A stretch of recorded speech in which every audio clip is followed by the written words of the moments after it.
and you're watching Orit's Kitchen. That's right.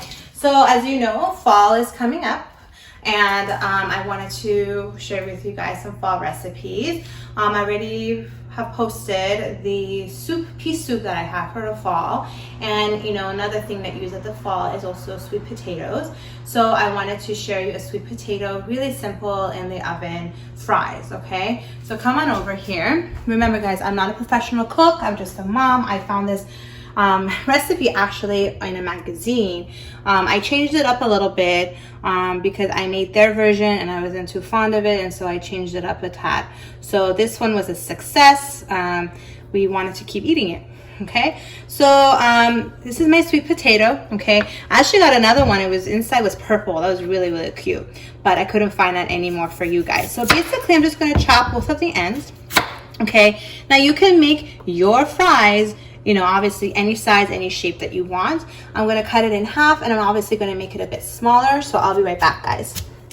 Hello. So here we go. I cut it in little pieces. Okay, make sure it's not too thick because you want it to cook in the oven. Okay, obviously some of them are not that pretty. Okay, but hey, it's nothing special. I'm making it for ourselves. Okay, so you know, just cut it up in little slices, whatever you want. You can even make it smaller, but you know, again, not too thick because you want it to cook. Okay, so I got my little pan here. Okay, and then you know, foil is optional if you're not comfortable using foil.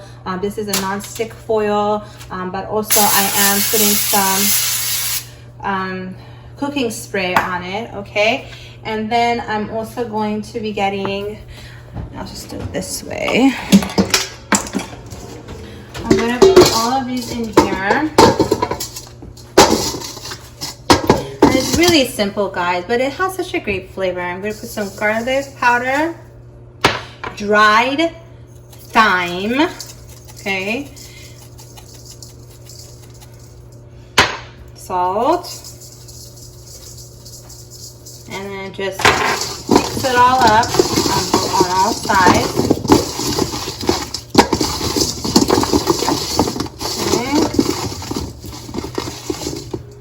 And then I'm gonna, I'll just put some of this,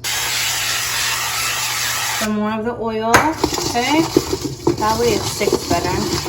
All right, and then that's it. I'm gonna put it evenly on here, and I'm gonna place it in the oven at 350 degrees Fahrenheit. Keep my eye on it. It can take about 20 minutes or so for it to be ready. In between the 25 minutes, flip it so the other side can get brown. But that's it, guys. Pretty basic, pretty straightforward, and I'll be right back. Welcome back. So, ta-da! So this is the outcome of it. You know, in between it, I flipped it. So 15 minutes through it, I flipped, and then I put it for another 15. And the way you know if you're not sure if it's nice and ready, you just puncture with the fork. If it goes all the way in, that means it's ready to go. Okay, so that's it. I put it with a side of ketchup. If there's a side of dressing that you would like to put in, like a sauce, go for it. I don't mind if you can pass me some of the recipes for your dipping sauce so I can share it on YouTube channel. But so this is it. Let me take a taste of it. Perfect. Perfect. The thyme really gives it a nice flavor, I have to admit. And the sweet potato, it's more on the healthier side. You can try to put this in your air fryer, people back at home. I haven't got one yet. I'm thinking about it. So sweet potato, guys, sweet potato fried. Happy fall, you guys. And make sure you subscribe, and I'll see you guys next time. Bye.